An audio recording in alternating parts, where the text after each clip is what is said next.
Welcome to Silicon Valley Buzz, a program where we discuss happenings in this, the most fertile spot on the planet for new ideas. I'm your host, Seth Shostak. The producer is Janet Wu. All right, fossil fuels. What are we going to do about them? You can buy a bicycle, maybe you already have, but isn't there some sort of techno fix for some of the problems that fossil fuels throw at us? Well, we're going to be discussing that tonight. And to begin with, we're going to be talking to my guest from Stanford University, Professor Sally Benson. Sally is the director of the Global Climate and Energy Project. Did I get that right, Sally? You got that right, yep. Well, welcome to Silicon Valley Buzz. Well, thank you very much. Well, let's talk about part of the problem here. Everyone knows carbon dioxide, not a good thing to have in the atmosphere, at least not too much of it. It's a greenhouse gas. There's something called carbon sequestration. And that sounds like some sort of brutal torture, but it's probably not that. Can you tell me what it is and why we need it? Right. Yeah, well, basically the idea is that instead of letting the carbon dioxide go up into the atmosphere from the smokestacks of power plants, for example, that you separate the carbon dioxide, you compress it into a liquid, and you pump it deep underground. You could kind of think of pumping it back to where it came from in the first place. So about a mile down, you pump it into the pore spaces of rocks, and it remains trapped there permanently. So if I have a power plant in the Midwest somewhere where I'm burning coal, a lot of the electricity in this country and certainly elsewhere is produced from coal, and you get all this CO2 gas from the burning. You somehow grab that gas, you turn it into a liquid, and you just pump it underground. That's correct, but you can't do it anywhere. You have to pick the right place. It has to have a good seal. There has to be a lot of pore spaces in the rock so you can actually inject it in there. But yep, you've basically got the right idea. Yeah, but I mean, it sounds pretty simple. Actually, come to think of it, isn't most of the carbon dioxide that's near the surface of the Earth, isn't that dissolved in water, sort of fizzy water? Why don't we just pump it into the ocean? Why pump it underground? Well, the problem with putting it into the ocean is, number one, eventually it comes back. So the ocean and the atmosphere are equilibrated, and so maybe it would take about 500 years to come back. So you put a lot of effort in for sort of a temporary fix. 500 years sounds like a good deal to me. Yeah, it's a good deal. But the other thing is we really don't know that much about the biology of the mid-depth ocean. And so there's a lot of concern if you put carbon dioxide in there, you make it acidic, and all of the organisms at the base of the food chain are stressed, and they won't grow as well, and it could have unknown biological consequences. So that's why the alternatives of putting it under the ground are, at least today, viewed as a more likely option. It sounds like whatever lives in the ocean might not like living in so much seltzer water. That's exactly right. Okay, well, now you brought a little video here that gives some idea of what you're talking about here. Why don't we take a quick look at that? Okay, great.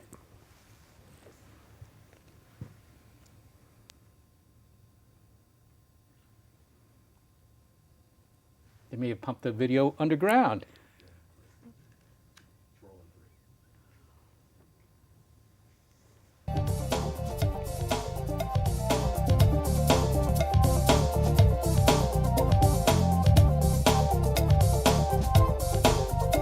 We're developing technologies that would allow us to keep carbon dioxide out of the atmosphere by injecting it underground into geologic formations that could store the carbon dioxide.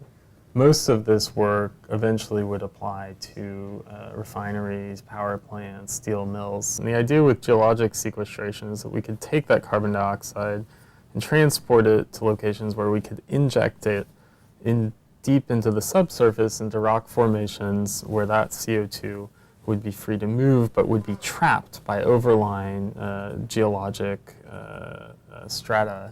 So what we're looking at here are a couple of rock samples that we use to test out how fluid flows through the rock. So this is a sandstone rock, and it's been cut in the shape of a cylinder. And what we do is we wrap up these rocks, and we put the entire setup inside a high pressure reactor that allows us to flow fluids through the rocks at the high temperatures and pressures that we see in the subsurface. And we set the whole thing up in an X-ray CT scanner so we can take these images while we're flowing carbon dioxide through the rocks. And we image the fluids moving through the rocks. Those kinds of details are very important for us to know to be able to understand where carbon dioxide will go once we inject it into the subsurface. Carbon dioxide sequestration is one of the few technologies that has the potential to mitigate greenhouse gas emissions on a large scale. And we just want to make sure that we know how to do this in the proper way.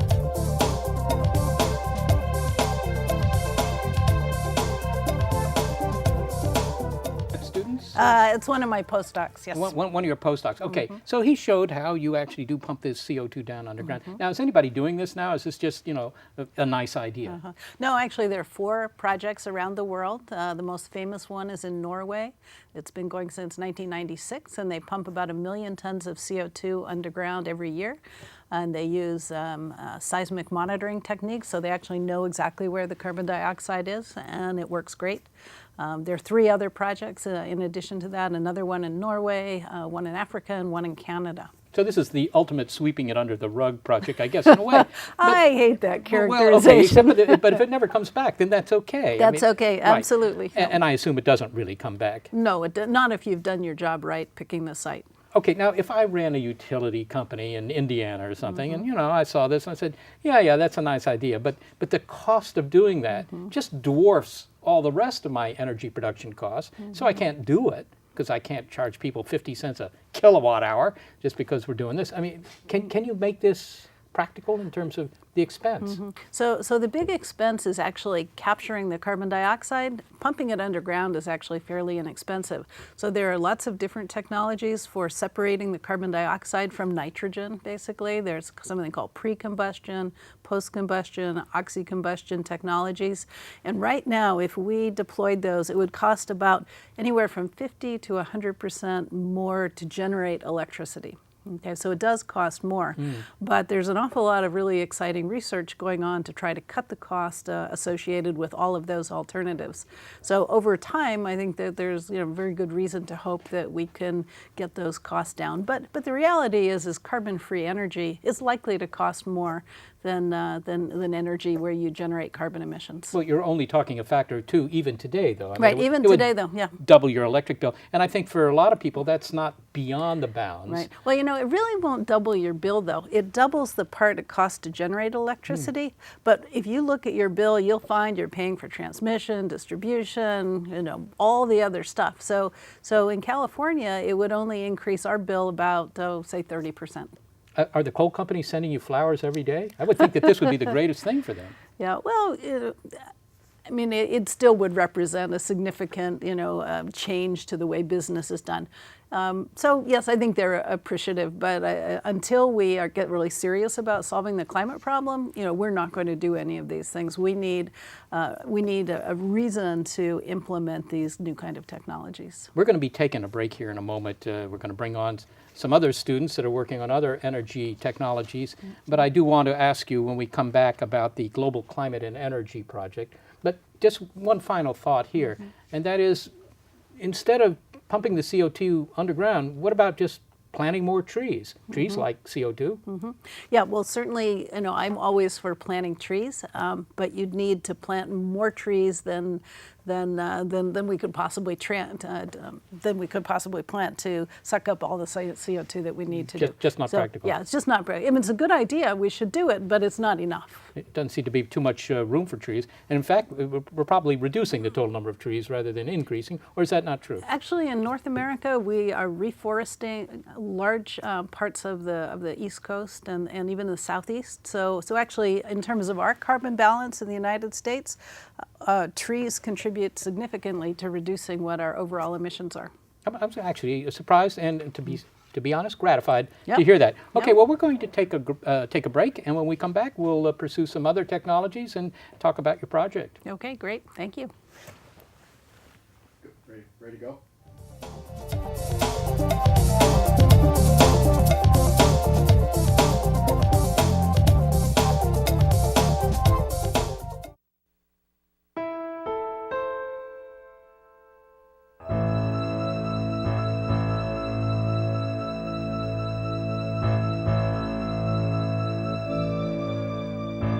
For want of a block, the structure was lost. For want of a structure, the numbers were lost. For want of the numbers, the students were lost. And all for the want of the building blocks. Don't let this happen to us. Support the building blocks of math education. Shop local, shop Mountain View to support math in our schools. Part of every dollar you spend at sponsoring stores goes to the Mountain View Math Acceleration Project.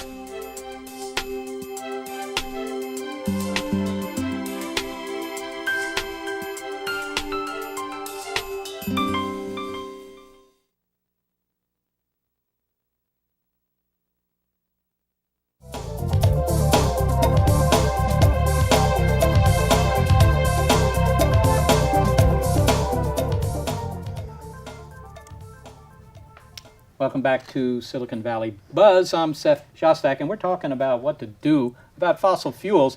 You may have noticed that these two hominids popped up here behind the table. These are a couple of graduate students from Stanford University. We'll be talking to them in a moment. But first, Professor Sally Benson, the Global Energy and Climate Project, or is it the other way around? Global Climate and Energy Project, Yep. which is probably bears some resemblance to the project I was speaking of. Tell me a little bit about it. What makes it global, and what's the project? Okay, so the project is a collaboration at Stanford University among 60 different faculty members, over 500 students, 18 different departments. So basically across the science and engineering complex, a sustained effort to develop a whole new suite of low carbon energy supplies. Now, this sounds so important. I mean, given this situation with climate change and so forth, surely you say 60 people involved at Stanford, but I mean, there must be people at other universities doing this as well. Yes, well, actually, even as part of our project, we have another about 40 faculty members working there as well. But yes, and this has got the research community on fire around the world. A little pun there. On fire, yes. To develop new energy technologies. So today we have about 30 billion tons of carbon dioxide are emitted into the atmosphere. To achieve stabilization of the CO2 in the atmosphere, we need to cut that about 80%, which means a radical transformation of our energy system from what it is today to something in the future, and not the so distant future. Yeah, And what is the time scale? I mean, you cut it by 80%, what? by about 2050. That's what we'd like to do. 2050. Yeah, so we've got about 40 years. Now, can we do that? Well, that's probably a little bit extreme, but certainly within the next century, we need to achieve those kind of emissions cuts, which is going to take solutions across the board for every type of energy supply to find ways to have a low carbon alternative. You must be highly motivated to show up at work every morning. I mean, this is, after all, a very important problem. Yeah, absolutely. I'm very motivated, and as are these folks here. And part of the reason I'm so motivated is because we've got really talented young folks like this working on these problems. All right, well, let's get to some of these talented young folks. We'll start with you, Jason. Jason Bloking, he's a graduate student in Material Science Engineering Department, right, Jason? Yes. And you're working on something, I'll just read what it is. Advanced Electron Transport Materials for Application in Organic Photovoltaics. Okay, if I've translated that correctly into Bosnia-Herzegovinian dialect, that means you're trying to make solar cells out of organic materials. Yes, exactly. Did you just love carbon? I mean, why are you trying to do this? It sounds like a great way to use carbon materials, in my opinion, of course, is to try to use them to actually capture some of the solar energy that's so abundant. But we have solar cells. What's wrong with them? So most of the solar cells that people are familiar with today, the ones that you'll find often on people's rooftops, are made from silicon. So silicon is a good material, well-known material, but one of the problems with that is that it's tends to cost a lot more than other materials to produce solar panels from silicon. So what we're trying to do by looking into alternative organic materials is to try to find different ways to make the modules so that we can actually realize much more lower cost manufacturing. So in other words, you're talking about replacing the current solar panel technology with fundamentally just a cheaper technology. Ideally, yes, that's what exactly we'd like to do. We figure if the technology is that much more cheaper, we could drastically increase the amount of solar panels that are on people's roofs, just because it'd be easier for them to see it. If it costs less for me to put solar panels on my roof than it does to get electricity from a coal power plant, I should see no problem to getting a lot of solar panels on rooftops. You're not going to put her out of business, are you? No. Okay, well, you brought a video as well. I mean, yes. it seems to be the thing. People have video, will travel. Why don't we run the Jason Bloking video and take a look at what you're doing and something about the technology Sure, you're using. that'd be great.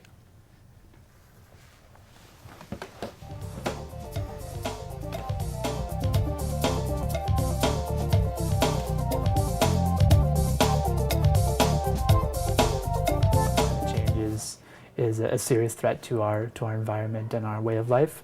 One of the things we'd like to do as a society is to reduce our dependence upon fossil fuels for things like electricity and fuel and transportation.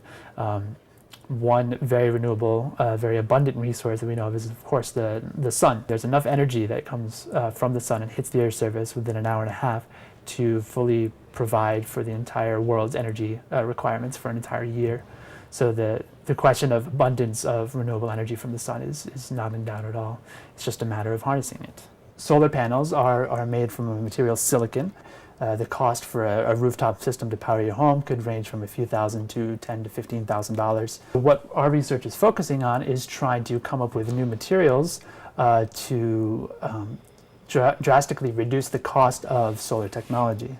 And the materials that we're focusing on for the most part are organic-based materials, either polymers or other molecules that can be dissolved into solutions and then basically printed onto a substrate, flexible or glass, and then wired up with the metal electrodes to produce a solar cell for much less cost.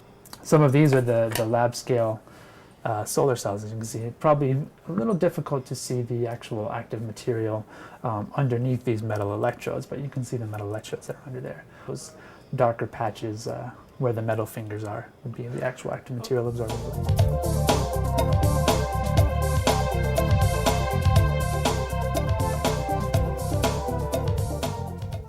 Well, that's pretty impressive. I mean, if you can make these things so that, as you say, you can print them or paint them onto a surface. I mean, I suppose you could put them on the roof of your car pretty easily, but that might interfere with the styling. But I mean, you could coat all the highways, all the roads with this stuff. I mean, what's possible? Sure, any surface that you could imagine that's exposed to the sun would be a viable surface to put these solar cells on. Rooftops are easy. The windows, they could be easily integrated into a transparent piece of glass to function as a part window, part solar cell. So there are many different surfaces that we could actually put these onto. Jason, this is something you're doing in a lab. You're going to get a degree out of this so you can go out into the workforce and vainly look for work. But, what is the time scale for this becoming a commercial product, one that, you could actually manufacture and sell and use in the ways we've been talking about here? Sure. So there are a few companies that are actually already producing solar panels or solar modules that are using organic materials and producing them on flexible substrates. So there is a small amount of commercially available product out there already. In terms of scaling up to larger amounts of these solar panels, it's something that we could be seeing in some ways to grow as a market within a few years to 10 years in that time range. And this is only, of course, one small part of the solar photovoltaic market anyway. So there's a lot of other competing technologies that are out there also. In your video, you point out that there's a lot of solar energy hitting the Earth, right? It's I think it's 10 to the 17th watts or something like that, right, over the whole Earth. Now that's a lot. That's a lot more than humanity uses, after all. So the energy's there, but on the other hand, after 6 o'clock at night, the energy isn't there. I mean, how do you solve that problem? Sure, that's a very common problem that's brought up when people discuss solar technology.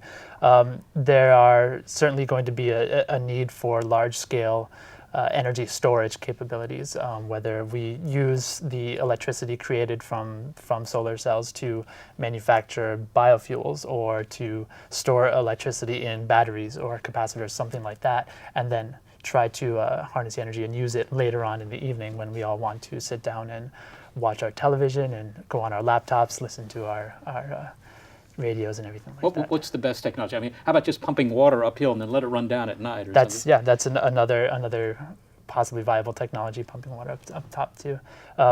Fuel is still the highest energy density, so unless you don't want to have too much volume taken up with the energy storage facility, then certainly producing fuels is one way to keep fuels. that. Yeah, producing fuels from the electricity from solar cells. Yeah, that's fantastic. Well, let's talk to the other gentleman here, Jared Schwede.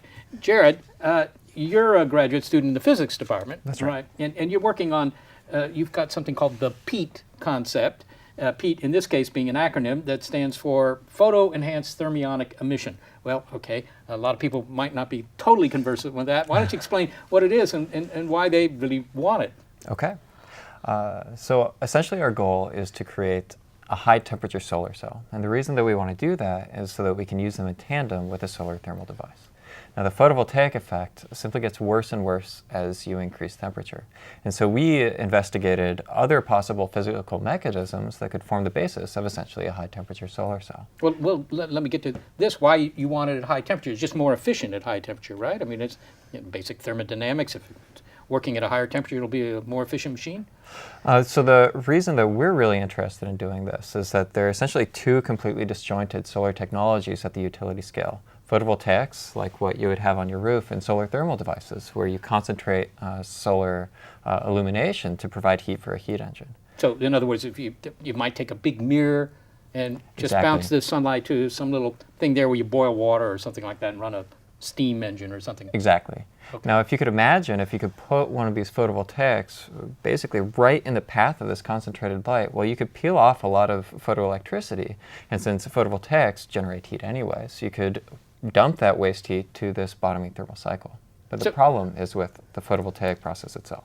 Because it poops out at high Right. temperatures. Right. Okay, so you're developing a new technology for doing this. Did you also bring a video? I also did. No. Well, maybe we ought to take a look at your video too. In the interest of equal treatment here, is high temperature video. All right, let's take a look at Jared Schwede's video. See what you're doing here.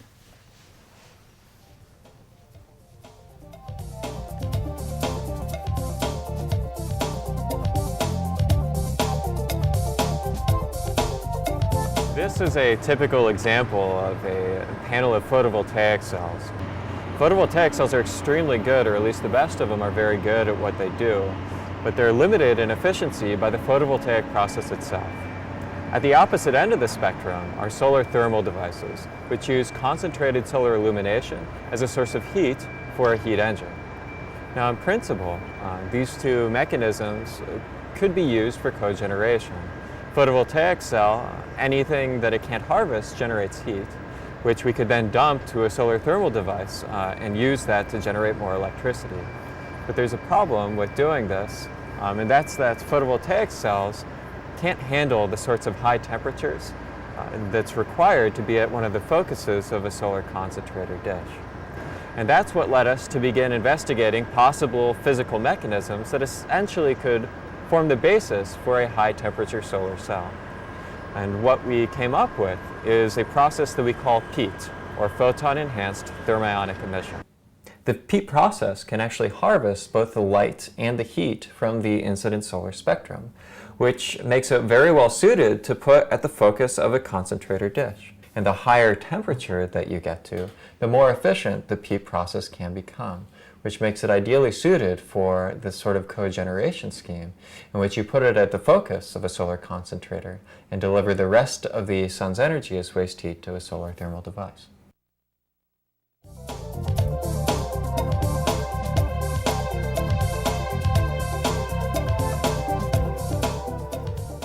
Okay, this is pretty interesting work.